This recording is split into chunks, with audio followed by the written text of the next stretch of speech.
eu quero trazer para você uma palavra muito singela antes de partirmos o pão e tomarmos o vinho, que é a nossa prioridade no dia de hoje. Está no Salmo 46. Se você puder ler o Salmo 46, não sei se dá para projetar, mas eu leio na versão revista atualizada da Sociedade Bíblica do Brasil, mas em qualquer uma é a mesma coisa. Pequenas variações que não alteram nada.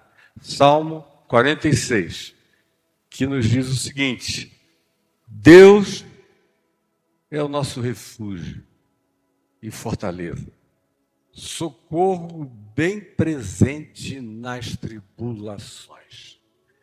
Se fosse poesia, era boa para os coaches insuflarem na mente dos indivíduos positividade.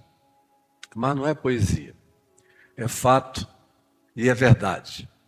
E quem quiser saber, experimente, se entregue, se abandone pela fé, pratique, confie e terá certeza absoluta de que nós não estamos poetizando acerca de Deus. Portanto, já que Ele é o nosso refúgio, Ele é a nossa fortaleza, o socorro bem presente nas tribulações de todas as naturezas, em razão disso, por causa disso, o quê? Não temeremos, ainda que a terra se transtorne. Isso é um salmo adequadíssimo para esse momento ecoapocalíptico que a gente está vivendo no planeta Terra, esse início de ecoapocalipse. Não é nem o meio da gravidez, não é nem o início das dores de parto, é apenas o começo da gravidez desse ecoapocalipse planetário. Portanto, não temeremos, ainda que a terra se transtorne.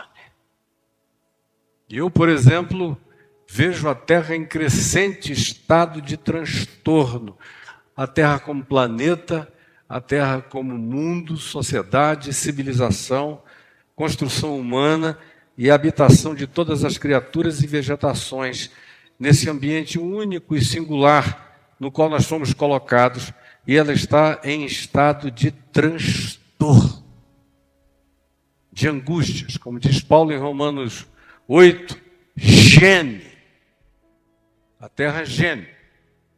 Eu teria evidências, inclusive, de naturezas variadas científicas para mostrar a você como a terra está de fato gemendo e sofrendo alterações em várias das suas regularidades de bilhões de anos acontecendo do mesmo jeito.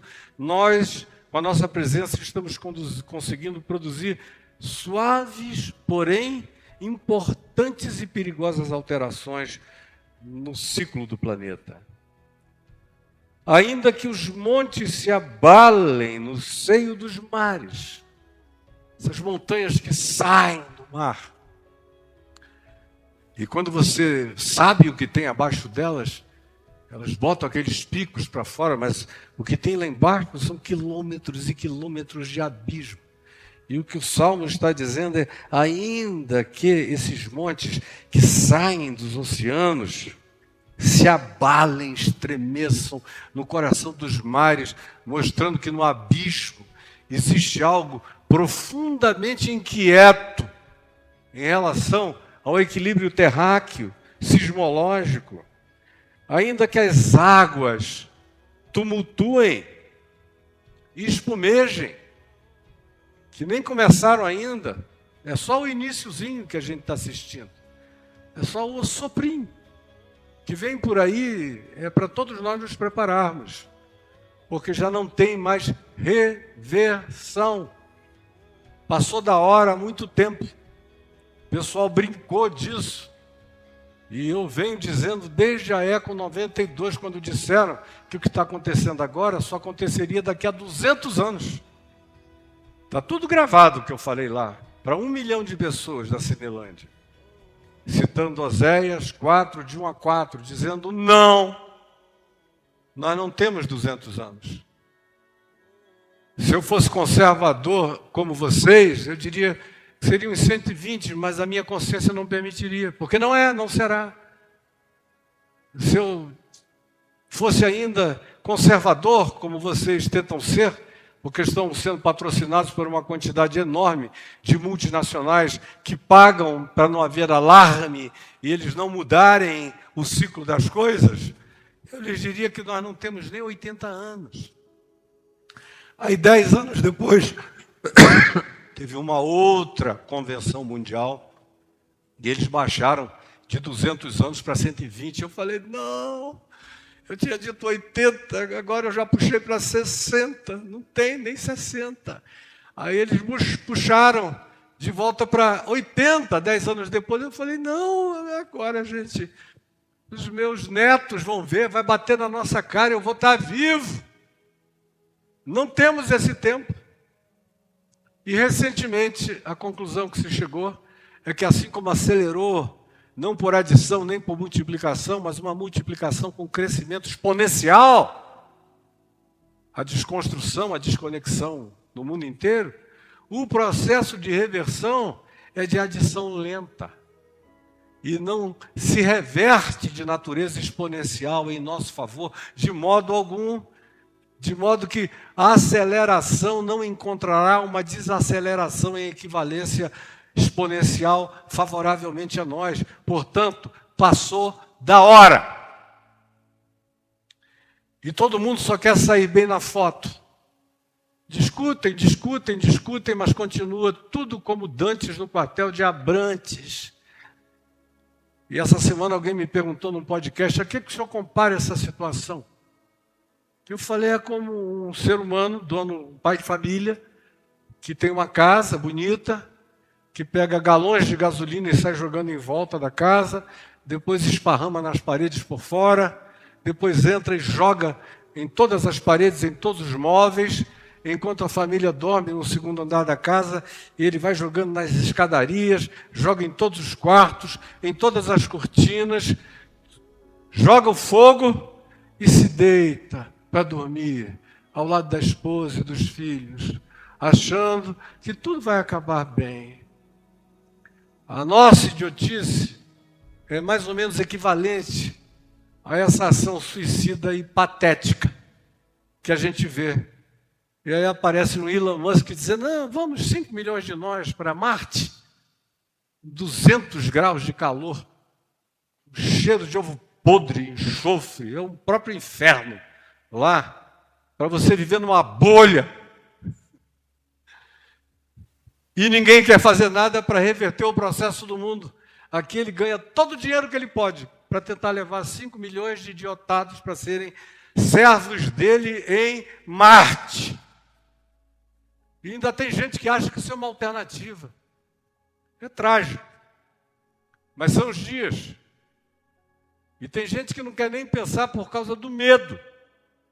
E o que o Salmo diz é, ainda que as águas tumultuem e espumejem, como Jesus disse em Lucas, em Mateus, que um dos sintomas da gravidez ecoapocalíptica planetária seria o fato de que os níveis das águas iriam subir incontrolavelmente na Terra e que os homens desmaiariam de terror pelos gemidos, pelos grunhidos, pelos sons estranhos dos mares, pelas invasões, pelo desaparecimento das ilhas dos povos e dos litorais. Os homens desmaiariam de terror com o pânico das coisas que estavam sobrevindo ao mundo, mas nós só estamos fazendo um ensaio da calamidade. Mas ela, do jeito que está, é inevitável. Ainda que as águas tumultuem e espumejam, e na sua fúria os montes se estremeçam. Contrariamente a isso, todavia, para quem crê, e para quem diz o Senhor é o nosso refúgio, é a nossa fortaleza, é o nosso socorro bem presente na tribulação, para esses há um rio de paz no coração, cujas águas alegram a cidade de Deus, que não está em Jerusalém, que não está em Meca, nem em Medina, nem no Vaticano, nem em lugar nenhum de guerra, tormento, ódio, maldade, malícia. Não, essa casa habita o meu coração, esse rio me atravessa todo dia, e na serenidade dele eu vivo e refresco a minha alma para enfrentar o calor das tormentas exteriores. Sim, aqui dentro de mim e de você está o único santuário verdadeiro das moradas do Altíssimo. Porque foi ele quem disse que os céus dos céus não podem contê-lo, que ele não habita em casinhas feitas por mãos humanas, que a gente chama de casa de Deus, que o único lugar que ele cabe como eterno é na eternidade que ele colocou no coração humano, e ele habita com quebrantado e com contrito de coração. Esse é o lugar que Paulo chama de santuário do Deus vivo. Está aqui. É aqui que tem um rio que pode me atravessar, que pode me pacificar, que pode me refrescar. Aquele mesmo do Salmo 23, de águas de descanso e de refrigério para a alma. Não é um lugar fora, é um lugar dentro. Tem que ser em mim e em você, ou não será em lugar nenhum na exterioridade. E aí o verso 5 diz, Deus está no meio dela.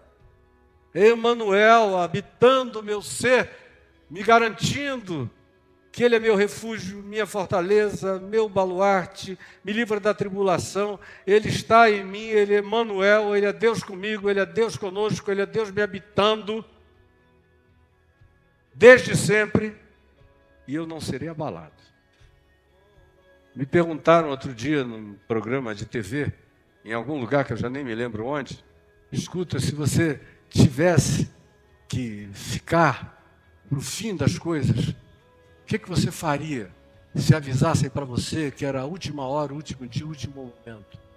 Eu falei, eu ia ficar num lugar bem posicionado, com os olhos bem abertos.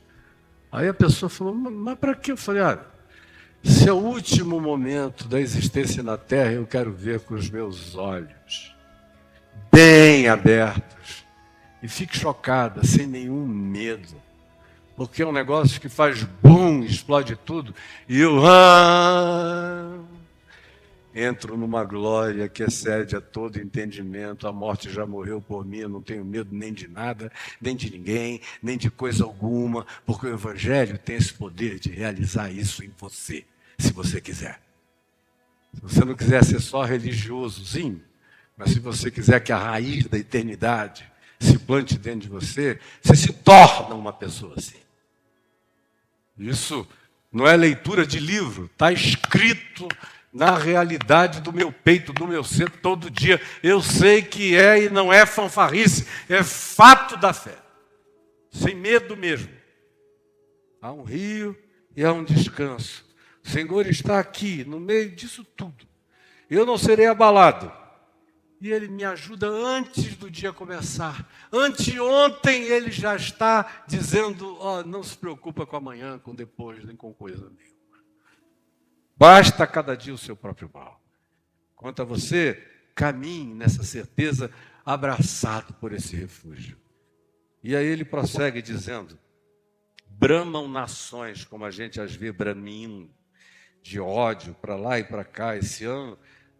Essa semana, as Nações Unidas foram um espetáculo dantesco de ódio, de loucos, de todos os tipos. Reinos se abalam, mas Ele faz ouvir a sua voz e a terra se dissolve. Quando a fala dele vem, e a gente ainda não tem a menor ideia do poder dissolvente dessa voz de Deus, mas que ela vem, ela virá. O Senhor está conosco. Isso devia acabar com toda a história. O Senhor está conosco. Você pode repetir isso sem ser um jargão, mas uma convicção? O Senhor está conosco. Mais uma vez, o Senhor está conosco. O Deus de Jacó é o nosso refúgio. Repita, o Deus... Eu gosto quando diz o Deus de Jacó, porque Jacó significa o enganador, o suplantador, aquele cara relativo, totalmente ambíguo, ambivalente, e, portanto, um sujeito que, de certa forma, eu não queria ter sido pai dele. Graças a Deus, lá em casa não tem nenhum Jacó. Os meus filhos são melhores do que Jacó. No caráter, na prática, no sim, sim, no não, não, na hombridade. Jacó era um cara complicado. Não é à toa que ele teve 12 filhos, quase todos infernais e infernosos. Eu não queria ser avô de nenhum deles, nem pai de nenhum deles, exceto de José, que era um carinha melhor, porque os outros todos queriam matar uns aos outros, foram estupradores, chacinadores, malignos, perversos. Aquela genealogia das tribos de Israel, não é à toa que Israel tenha existido para dar tanto trabalho, todo o Velho Testamento. No Novo também ainda tenha dito diante de Pilatos, na presença de Jesus, caia sobre nós o seu sangue sobre os nossos filhos. Não é à toa que você veja tudo que você vê, porque a Escritura é que diz: vocês são muito piores do que os povos que foram tirados da terra para vocês entrarem. Vocês são horrorosamente piorados em relação a eles. E vocês estão aqui como um teste cotidiano na misericórdia de Deus. É isso que Israel sempre foi, a história bíblica inteira até o dia de hoje. E quem quer que diga diferente não entende nada de coisa alguma, não acompanhou absolutamente a sequência dos fatos históricos da Escritura e nem da própria história.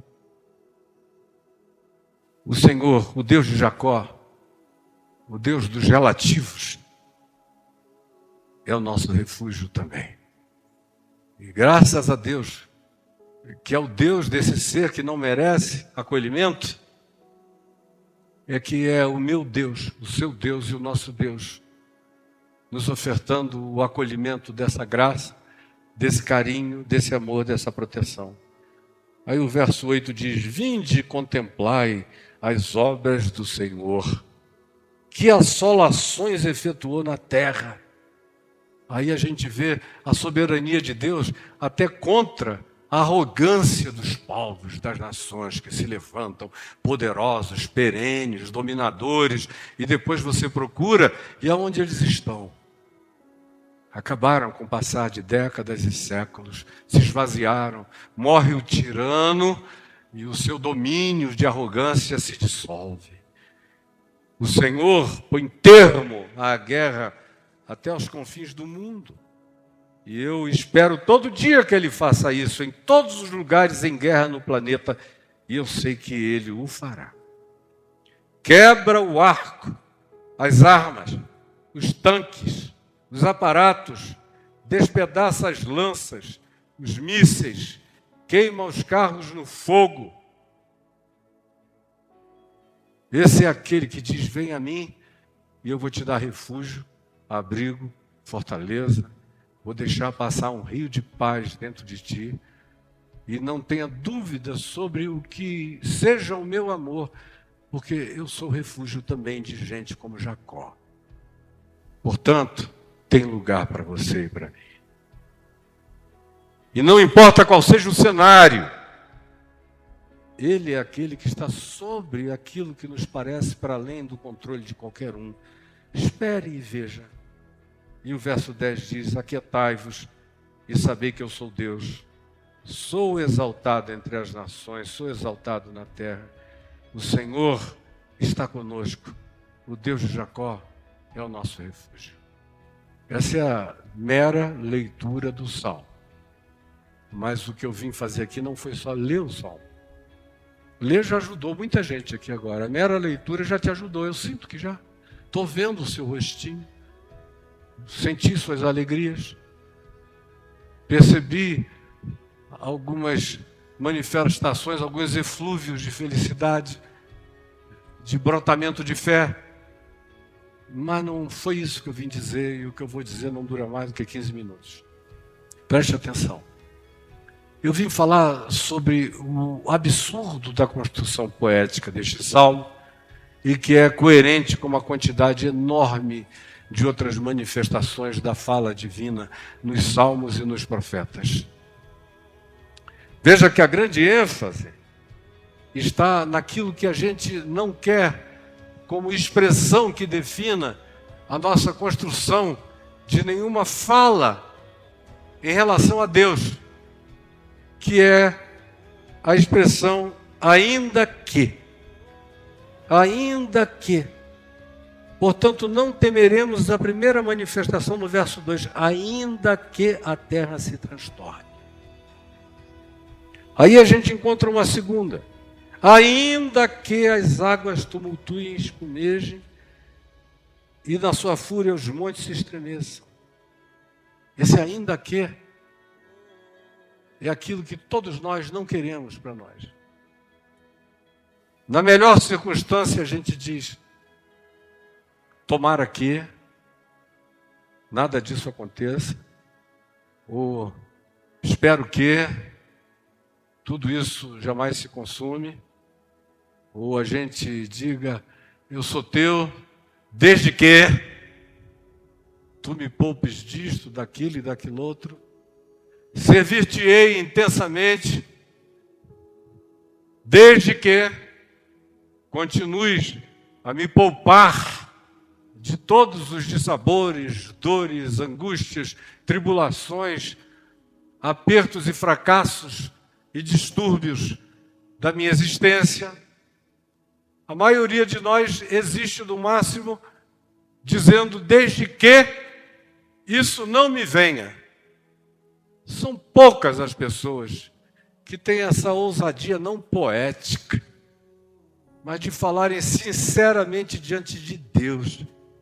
Eu sou teu, não importa o que, ainda que o mundo estribuche, a terra agonize, os montes estremeçam, as águas enlouqueçam, os reinos entrem em guerras, as confusões se exacerbem indizivelmente, ainda que as chamas cheguem aos arredores da nossa vida, ainda que o calor nos toste, ainda que nós estejamos sendo abanados pelo vapor desse eco-apocalipse, ainda que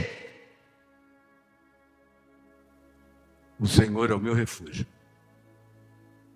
Eu não sairei correndo. Eu não desistirei, eu não abandonarei, eu não terei dúvidas, eu não terei pena de mim mesmo, nem autopiedade. Eu vou aproveitar o ainda que para a dilatação infinita do meu ser, para que em mim se estabeleça muito mais profundamente ainda esse rio que escorre da cidade de Deus e que refrigera a minha alma e me pacifica o ser no meio de todas as circunstâncias do tipo ainda que. Ainda que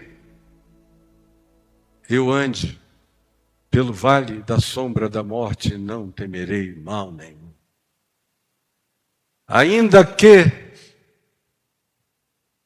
o teu pai e a tua mãe te desamparem, eu, o Senhor, te acolherei. Ainda que os teus pecados sejam impurificáveis e tu carregues as máculas mais indizíveis, ainda que aqui assim seja, eu, Senhor, te purificarei, e tu ficarás mais alto do que a neve. Ainda que aquela que te pariu, que te deu a luz, negue ser tua mãe, como diz o profeta Isaías, eu, Senhor, te gravei nas palmas das minhas mãos e de ti jamais me esquecerei, ainda que. Chega em casa e veja a quantidade de ainda queis com os quais Deus se interpõe em nosso favor em relação às calamidades de todas as naturezas, as pessoais, as mais amplas e as cósmicas e as ecoapocalípticas. Tanto faz, Ele é o meu Deus, Ele é o Deus da minha casa, Ele é o Deus do meu tempo, Ele é o Deus do meu mundo, Ele é o Deus desse planeta. E ainda que, não importa o que, nada me separará desse amor de Deus que está em Cristo Jesus, o nosso Senhor. Ele é o meu refúgio. E ele se solidariza com um vermezinho de Jacó, como eu e como você. E a misericórdia dele nos cobre. E o que ele quer de nós é que a gente se pacifique. É que esse rio divino, esse rio da Nova Jerusalém, atravesse o santuário do meu coração, todo dia refrigere a minha alma, e eu diga, porque tu estás comigo. Tua vara e o teu cajado me consolem, e ainda que eu ande pelo vale da sombra da morte, não temerei mal nenhum. Agora, isso demanda uma coisa, que esse salmo coloca diante de nós no verso 10, que é a mais difícil de todas: aquietai-vos e saber que eu sou Deus. Do meio disso tudo, você levantar a cabeça, como Jesus disse. Quando todas essas coisas começarem a acontecer, e ele estava se referindo àquilo que eu mencionei rapidamente aqui, e a uma multidão de outras situações sistêmicas, ecoapocalípticas, sísmicas, políticas, geográficas, econômicas, e pestes, e pandemias, e mortes, e violências, e dominadores, e dominações, e enganos, e apostasias, e mentiras, e falsos cristos, e falsos profetas, e desânimo generalizado, e o amor morrendo no coração de quase todos, a iniquidade se espraiando, os fenômenos marítimos apavorando os que entendem, até chegar a hora que qualquer um no planeta vai poder verificar a inescapabilidade do processo e uma quantidade enorme de outras coisas que Jesus mesmo definiu. E não o Apocalipse, Jesus mesmo definiu, para então concluir dizendo, ora, quando todas essas coisas começarem a acontecer, é estranho, alegrai-vos e levantai as vossas cabeças, porque a vossa redenção se aproxima. Todo dia eu estou mais perto desse dia de graça. Eu não sei se ele ainda chegará de maneira coletiva, visível e planetária enquanto eu esteja vivo, nem os meus filhos, nem os meus e os seus netos, mas está cada dia mais perto. E a aceleração da proximidade desse tempo está crescendo numa velocidade, como eu iniciei dizendo, exponencial. O que levou 250 anos da Revolução Industrial para cá, não vai levar mais 25, 30 ou 40 anos para ganhar os contornos de natureza apocalíptica mais chocante que a gente possa observar.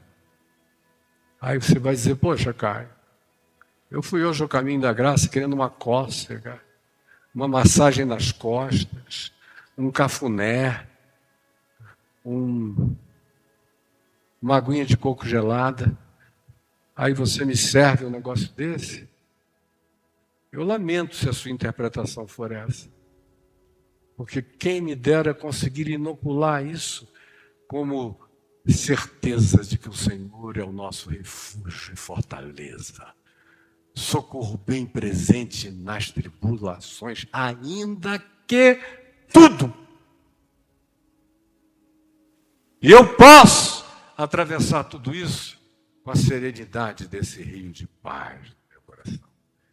Eu posso ser cidadão desse tempo e dessa hora com o meu coração aquietado, sabendo que sobre tudo e sobre todos o Senhor é Deus na minha vida e em todas as existências e em todas as configurações. Por isso, não há lugar para medo em mim. Ao contrário, eu dou graças a Deus por estar vivo hoje. Eu estou pedindo a Deus mais vida. Senhor, me dá mais uns 20 aninhos, pelo menos. Deixa eu chegar aos 90, porque tu sabes que tu me fizeste para não ter medo de nada e eu vou, querendo consolar, exortar, edificar, animar, botar em pé, dizendo para todos os meus irmãos e irmãs aqui no mundo inteiro, Levantem a cabeça, olhem para o alto, ergam as vossas mentes e olhares, esperem redenção. E enquanto isso aqui na terra, façam o melhor que vocês puderem para amenizar, para diminuir a aceleração da catástrofe. Ofereçam-se como voluntários, como brigadistas do amor de Deus contra a perversidade que vai se transformando em inviabilidade para a vida. Levante-se e diga: eis-me aqui, Senhor.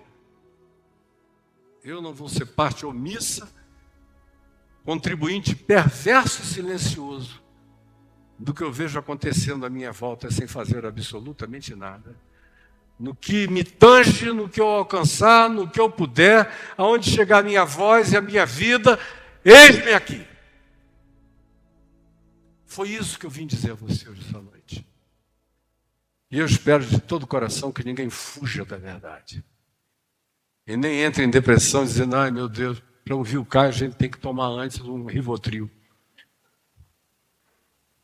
Se prepare para a vida, porque a vida não vai preparar você para ela.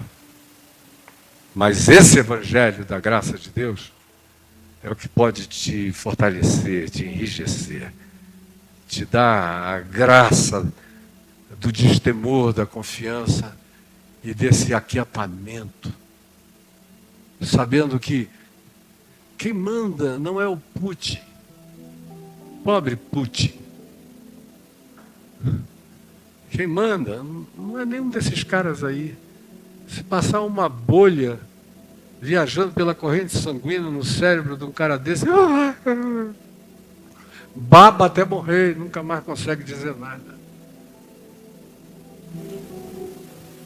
Existem instâncias absolutamente maiores. E é com essas instâncias que eu convido você a se relacionar. Fale com esse que transtorna as nações e que diz: ainda que tudo que seja estável fique instável, tudo que era permanente fique impermanente, tudo que era confiável perca a confiabilidade, ainda que tudo se transtorne, eu não mudei, eu continuo mesmo, e há uma paz que transcende a todo entendimento para atravessar teu coração, que vem da cidade de Deus para esse santuário da morada do Altíssimo, que é o meu peito, que é o meu ser, que sou eu. Enquanto isso, não se apavore. Aquiete-se. Sossegue o coração. E saiba que o Senhor é Deus. Ele não mudou e Ele não mudará jamais. Creia, tome posse. Porque se o Evangelho em nós não servir para produzir esse upgrade extraordinário para a gente atravessar esse tempo, essa hora, esse mundo, essa era, esse aeon, então para que ele serve? Para você vir aqui de vez em quando esperando um cafuné? Vamos ficar em pé, sem cafuné. Mas eu espero que aquele soro da Nova Jerusalém, aquele soro das moradas do Altíssimo, esteja alimentando, fortalecendo, hidratando, fortalecendo todas as dimensões do seu ser, da sua existência. Agora, eu não tenho poder de fazer isso por você. Ele tem feito isso em mim e eu estou te falando com sinceridade de coração. É praticável, é realizável, é possível. Agora, você tem que querer. É algo para colocar em prática todos os dias. Não vacilar e não voltar atrás. Aquietai-vos e saber que eu sou Deus. Por favor, Paizinho, que essa palavra lida, simples, explanada de maneira completamente óbvia, tenha alcançado um lugar de acolhimento em fé no coração de cada pessoa. E que o amor, o teu amor por nós, lance fora todo medo. Que na confiança do teu amor, nós nos desamedrontemos em relação a tudo e todos. E andemos alvissareiramente nessa coragem de Deus que nos habita, que fez morada em nós. Em nome de Jesus. Amém. Amém, amém. Invadiu meus dias mais sombrios e fez morada em mim o amor. Invadiu meus dias mais sombrios, fez morada em mim. Invadiu meus dias mais sombrios, fez morada em mim. O amor, o amor. De onde? De onde vem a calma que invade, desacelera o temor, deixa vir os sonhos, abre caminhos pra seguir. Se é tão longe, não precisa pressa, o vento é quem leva. E uma voz que soa dentro do peito e diz que o amor lança fora o medo. Todos nós. Me refaz e me faz sonhar de novo. Minha paz não é mais segredo. Invadiu meus dias mais sombrios, fez morada em mim. Que o amor lança fora o medo. Me refaz e me faz sonhar de novo. Minha paz não é mais segredo. Invadiu meus dias mais sombrios, fez morada em mim. Invadiu meus dias mais sombrios, fez morada em mim. Invadiu meus dias mais sombrios, fez morada em mim. Você pode cantar mais uma vez? Invadiu. Invadiu meus dias mais sombrios, fez morada em mim. O amor. O amor.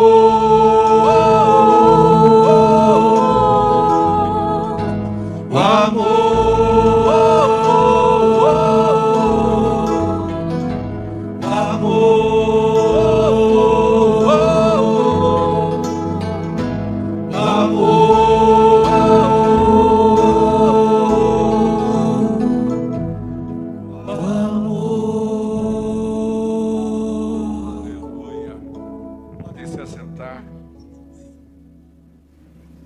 Guardem o pão e o vinho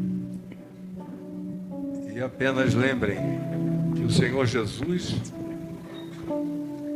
na noite em que foi traído por um dos amigos mais íntimos, mais próximos, mais constantes e de mais confiança,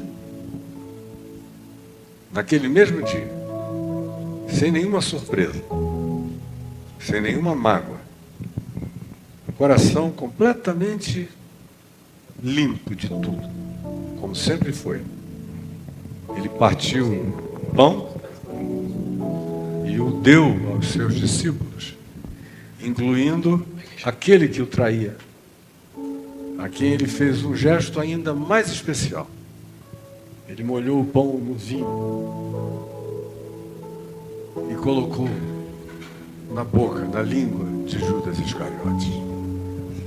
Naquele dia em que ele partiu o pão e ofereceu o cálice, ele disse algo que deve ser de uma força contínua, escatológica, perene, renovada, todo dia, toda hora, o tempo todo.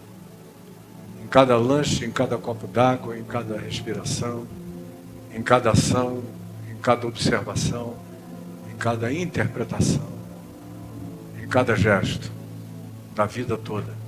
Não apenas nesta mesa, mas na mesa da existência. Todas as vezes que vocês pegarem neste pão ou que vocês se servirem de qualquer coisa que lhes seja alimento, seja material, espiritual, psicológico, de qualquer natureza, tudo aquilo que alimente a alma.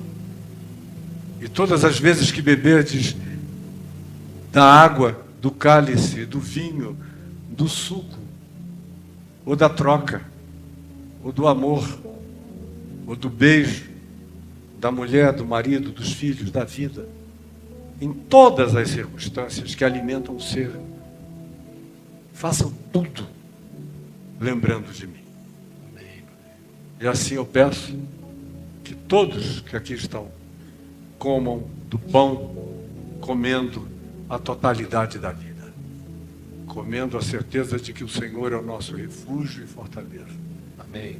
E que Ele é o socorro bem presente na tribulação. Comei, sabendo que há um rio que alimenta o santuário de Deus em nós. Comei,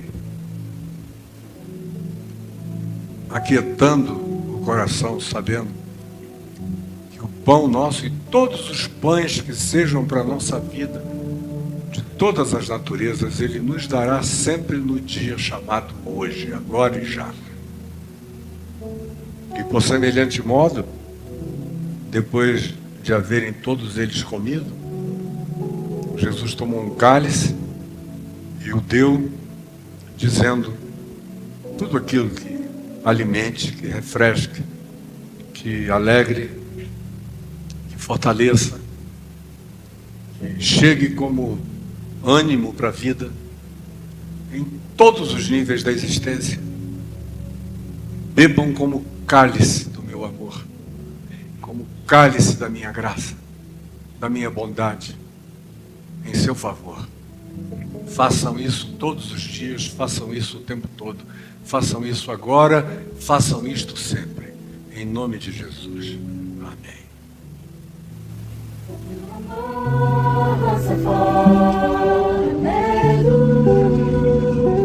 Me refaz e me faz sonhar de novo. Minha paz não é mais segredo. Invadiu meus dias mais.